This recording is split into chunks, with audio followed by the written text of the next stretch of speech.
Tu veux un petit Bordeaux? Il y a des individus qui comprennent pas qu'on puisse ne pas trouver de travail, hein. C'est des gens qui disent souvent des trucs du style écoute, moi je suis arrivé en Suisse, j'avais que 20 francs dans la poche, je suis arrivé le matin et j'en voulais vraiment, donc dans l'après-midi j'ai trouvé du travail. J'ai envie de dire bah tant mieux pour vous, quoi. Si vous êtes calé, que vous en voulez à ce point-là, bah tant mieux, qu'est-ce que vous voulez que je vous dise? Il y a cette catégorie de personnes aussi qui disent mais t'as qu'à aller au McDo, ils prennent facilement, ou bien t'as qu'à nettoyer des chiottes, mais ces gens-là, c'est jamais eux qui le feraient.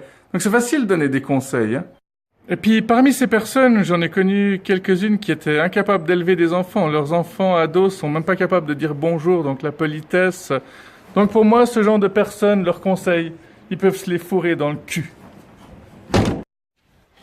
Sinon, en ce qui concerne les entretiens d'embauche, ça m'est arrivé d'en avoir un une fois, et puis le travail, je savais pas trop s'il m'intéressait ou pas, et puis le gars m'a rappelé, quelques temps plus tard après l'entretien, il a dit, écoutez, ce travail vous intéresse? Je lui ai dit, je vais pas très bien en ce moment, et puis il m'a dit, vous voulez pas travailler?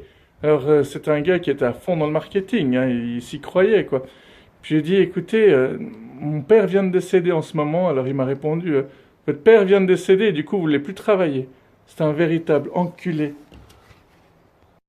Quand j'étais au gymnase, il y avait une fille dans ma classe qui était monstre bonne, monstre bien foutue. Ça me fait marrer, on dit toujours bonne comme des pizzas, quoi. Enfin bref. Et malheureusement, elle avait que ça, hein, parce qu'elle avait des arguments style moi j'ai pas envie de tomber enceinte, parce que quand on est enceinte, on est grosse et moche. Enfin, elle est styliste à Paris aujourd'hui, tant mieux pour elle, hein, chacun son truc.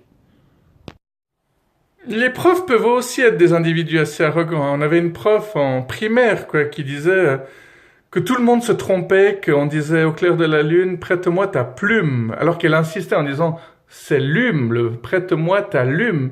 Puis elle était tellement persuadée de son truc, bah tant mieux si elle avait raison.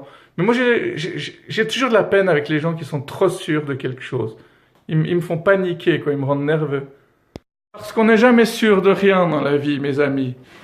Rien n'est acquis, rien n'est inné, rien n'est sûr. Il faut toujours être ouvert à la discussion.